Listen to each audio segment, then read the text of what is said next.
Is there any recipes left over there? No, we're about 4 short. Okay, well, I'll make some more at the end of class. Okay. So Sister Cleves called me on Saturday and says, I've been exposed to COVID. What do you want me to do? And you know, I've had so many people had to cancel because of sickness, other health problems in their family, and I'm just going, oh my gosh, if I cancel one more, they'll stop coming. So I said, I don't want to deal with it. I just wish COVID would go away. Yes. But I said, you better stay home and just err on the safe side. And I said, I will put something together, send me your notes. So that's what she did, and I'm going to be going through these notes. If you have anything to share, share it with us. We always love hearing other people's ideas, and so here we go. Whew.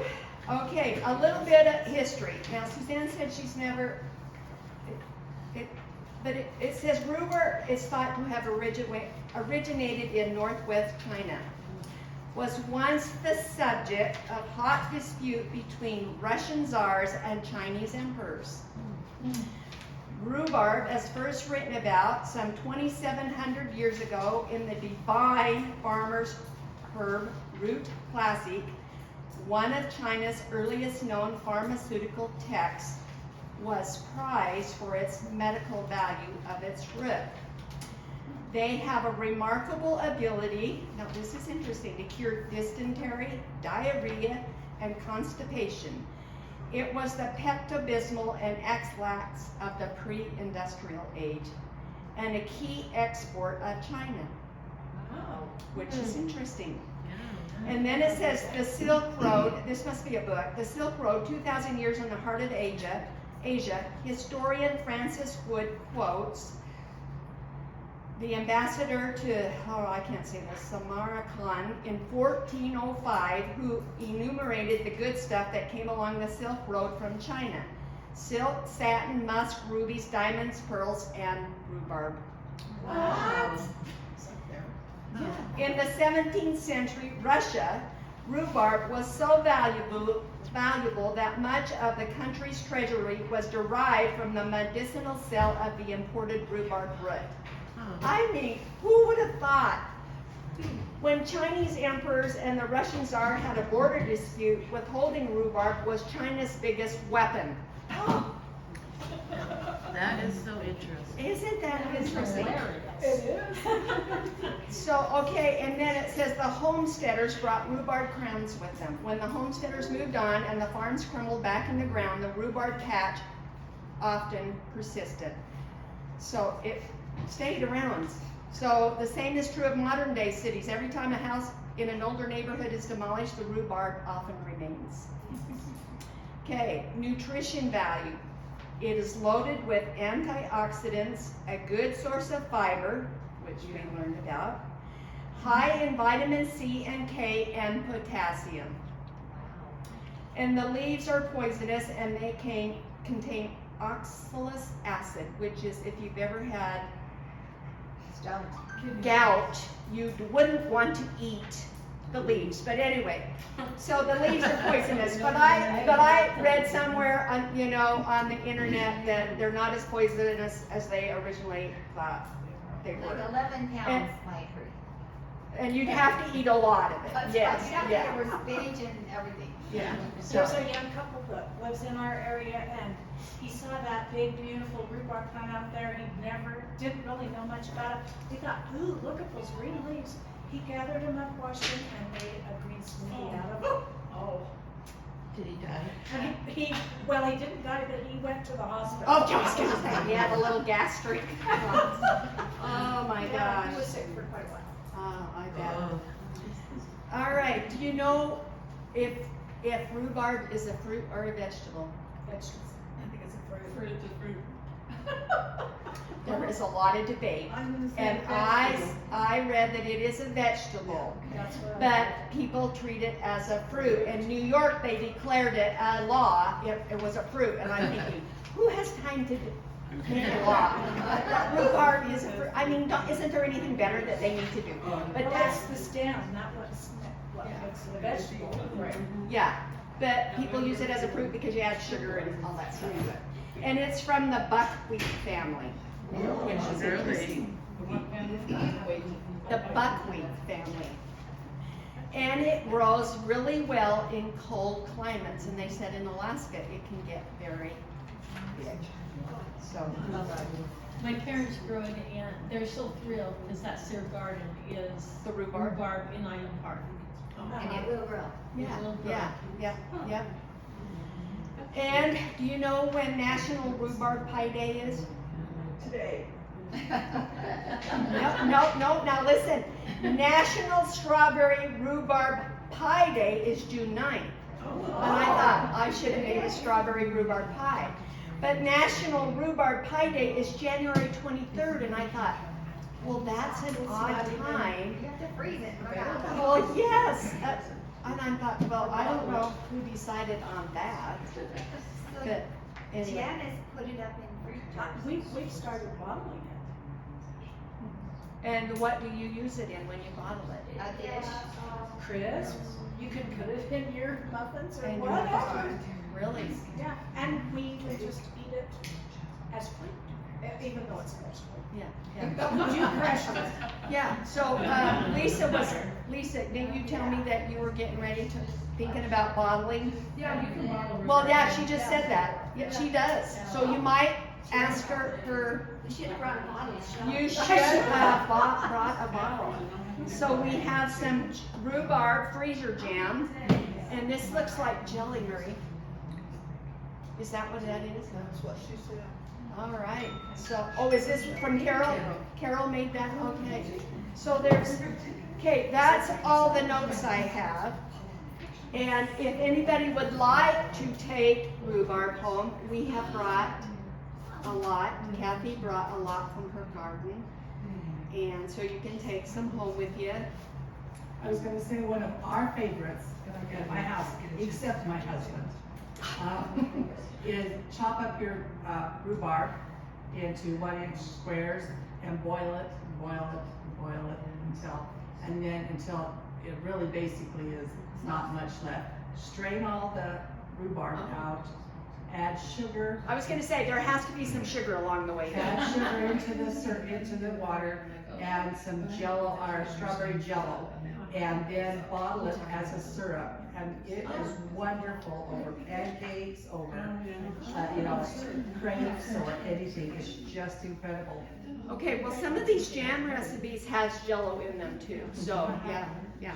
So, some of these recipes that you have, Kathy brought me some, I brought some, I made those, 2 of them are the rhubarb muffins, and I've had these and I really like these, and this is the first time I made this, and it was, do you know who Brenda Stanley is? She used to be the, anyway, it's a recipe that she had that is, she called it coffee cake, but then I've noticed some of the other recipes, they called it a dump cake, and that, it varies, the ingredients varies.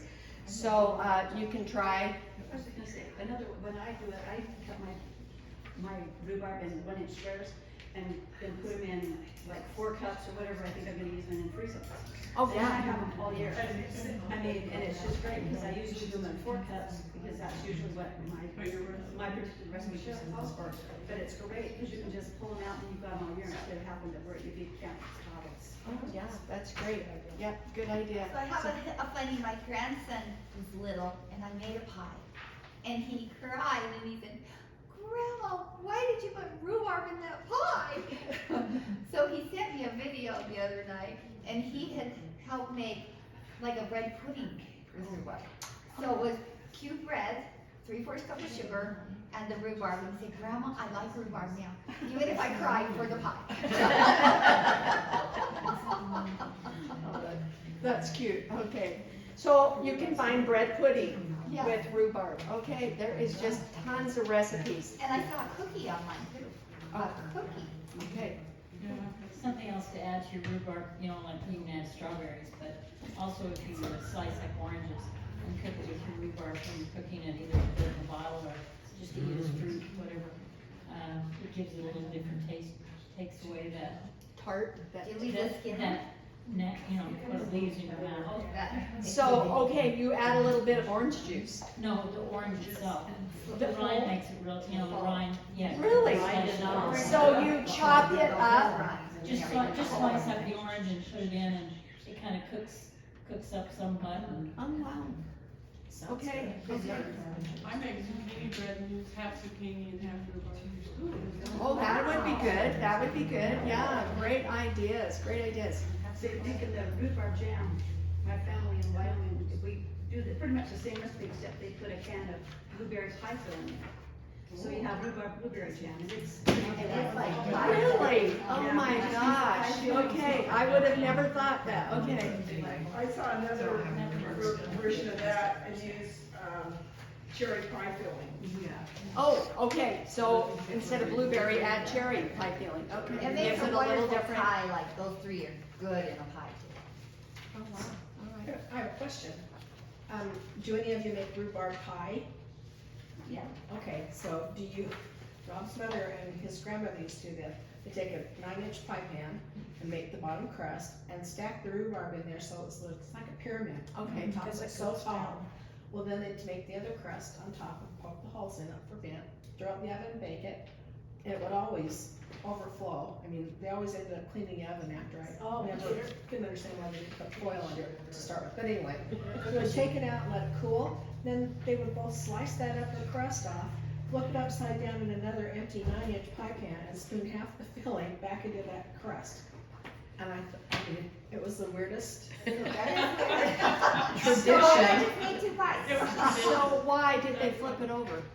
So, Saves calories. so they could fill that other shell and have 2 pies out of baking. Yeah, without a top crust on it. There was, 2 pies of rhubarb filling it, and with just the bottom crust. But I never could, all the years I was It had a coaching, little I never oven. did it any different. Okay, that's interesting. Yeah. You're not recommending that. No. It tasted good. We don't Right. wanna buy your recipe. Okay, Well, when you cook rhubarb, it kind of foams a little bit. oh yeah, And sure. So that's probably why that happened. But we'll see, when you bottle it, it has already foamed. Then you just dump the rhubarb in the pie shell. Pie and shell. bake it. Yeah, okay. Never could figure that. All right, for those of you that came in late, I'm making more recipes, so, but we're going to go ahead and let you taste. And Kathy brought us some homemade bread from the store. So you can taste the jam. Okay. So, because she thought, well, it would be kind of funny if you just kind of dipped. So there is some bread that we can cut in half and you can, What variety is better? Those more red or the? Yeah, I was thinking what I saw online, it didn't matter. They look prettier with red. We had a friend. It said it looks, but the taste isn't any different. They taste the same. I was thinking They that's taste- a little more red than my rhubarb, I think. Yeah, some of them are kind of I've rosy seen pink. some of the Yeah. food coloring. I mean, I have to get up and look at the tops of the. Right, right. And I had a plant that was, mine never turned red. It was mainly green. But like I said, online it says there isn't that much of a difference. As far as the taste. Yeah, as far as the taste. It's the eye. Just, yeah. I think she has on here, if you want a red rhubarb variety, try to look for Valentine, Crimson Cherry, or Canada Red. So, No, I have no. it says the green rhubarb tastes just fine, but the red stalked ones can be slightly more tender and eye appealing. But it all depends probably when you pick it, so. So for the freezer jam, I buy ring called Jello. It's about half the price of Jello. Okay. And it's the same thing, Right, It is. really. so, alrighty. And don't throw your jello out. with your I food cut them in storage, 'cause half it's unless big. we want to cut Oh, I've used it. a bit more. These are sourdough, Brown sugar, rhubarb. okay, sourdough brown sugar rhubarb muffins, so. SDBS. Yeah. It's in, okay. Yeah, so if you want a taste of those, so, okay. I'm gonna let you come up and taste. I was gonna find a, Thank you.